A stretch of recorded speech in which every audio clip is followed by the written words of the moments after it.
Iran की हम बात करें, जहां 9 जुलाई को लेकर एक खास तरह की फिक्र है, तैयारी भी काफी है। 9 जुलाई को अयतुल्ला अली खamenei को सुपुर्दे खाक किया जाएगा। इस विशेष दिन पर ईरान की टॉप लीडरशिप को उनके बेटे सुप्रीम लीडर मुज्तबा खamenei की सुरक्षा की चिंता है। क्या वो पिता के सुपुर्दे खाक कार्यक्रम में शामिल होंगे?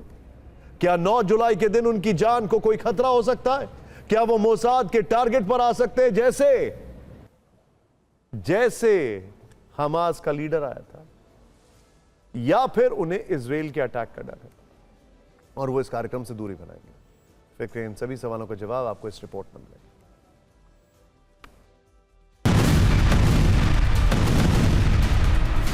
28 फरवरी 2026 ईरान पर भीषण बमबारी, अयतुल्ला अली खamenei का अंत, खाड़ी में इसके बाद युद्ध का भीषण दौर शुरू हुआ। और अब जबकि अमेरिका ईरान में सीजफायर हो चुका है, तब पूर्व सुप्रीम लीडर को सुपुर्दे खाक करने की तैयारी तेज है। इसके लिए तारीख तय की गई है 9 जुलाई 2026, जब उन्हें श्रीनगर मशहद में दफनाया जाएगा।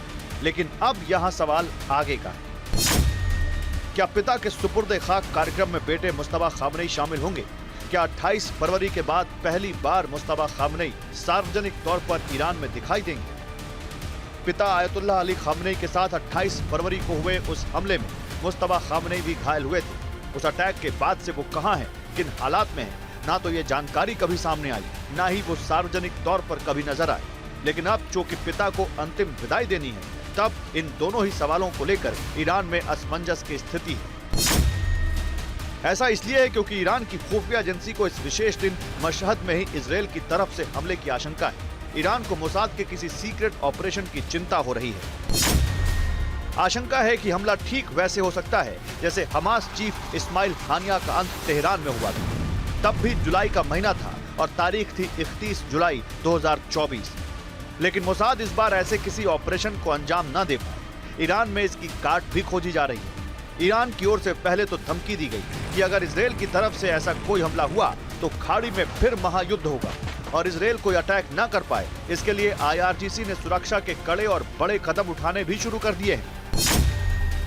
ईरानी सेना ने एयर स्पेस सुरक्षा को बेहद सख्त किया है।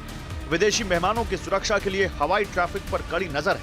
हाईवे और भीड़ भाड़ वाले रास्तों की ड्रोन से निगरानी हो रही है। बॉर्डर पर ग्राउंड फोर्स की अतिरिक्त सैनिकों की तैनाती की गई है। सभी सीमाओं पर थल सेना की अतिरिक्त टुकड़ियां लगाई गई हैं। ईरान की एयरफोर्स और नेवी को हाई अलर्ट पर रखा गया है।